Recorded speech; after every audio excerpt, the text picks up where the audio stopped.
Everyone, কেমন আছো তোমরা সবাই? আশা করি ভালো আছো। আমিও অনেক ভালো আছি। আর এই যে চা নিয়ে বসে পড়েছি। তারপর এখানে নাস্তাও দিয়ে দিয়েছিল দিদি। আর এখানে ছিল রুটি, আলু ভাজা, ডিম ভাজা।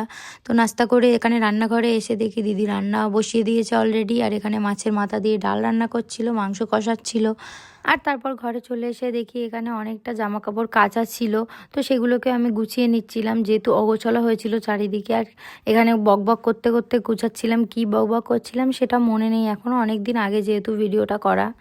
আর তারপর গোসল করে নিয়ে ছাদে চলে গেছিলাম জামা কাপড় মেলতে, আমি আর আরজু দুজন মিলে।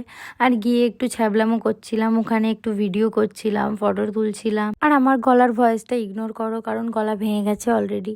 আর এমনিই তো ভাঙা গলা আমার। আর তারপর নিচে এসে খেতে বসে গেছিলাম। আর এখানে মাছের মাথা দিয়ে ডাল করেছিল, আর আলু ভাজা, মাছ ভাজা করেছিল, আর বাঁধাকপি করেছিল, আর এখানে মাংস কষা করেছিল।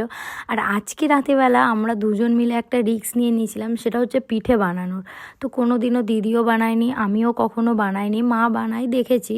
তো আজকে রিস্ক নিয়ে দুই বোন মিলে বসে পড়েছি এখানে পিঠা বানানোর জন্য। আর আমি তো কিছুই জানি না, দিদি যেভাবে বলে বলে দিচ্ছিল আমি সেইভাবেই করছিলাম।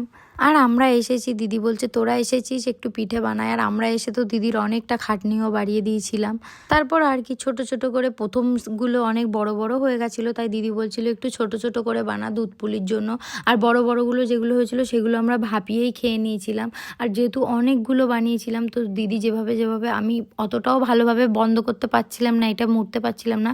আবার দিদি সুন্দর করে দেখিয়ে দিয়েছিল, সেইভাবেই মুড়েছিলাম। দেখো দারুণ লাগছিল সত্যি বানানোর পরে এগুলো।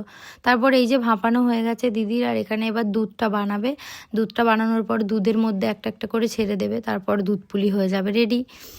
আর এই ভিডিওটা এই অবধিই থাক, আর নেক্সট ভিডিওতে আবার দেখা হবে। সবাই একটু লাইক কমেন্ট শেয়ার করে দিও। আর দেখো ফাইনাল লুকটা পিঠের, একটু পাতলা হয়ে গেছিলো, পরদিন আবার ওটা বসে গেছিলো, দারুণ টেস্টও হয়ে গেছিলো।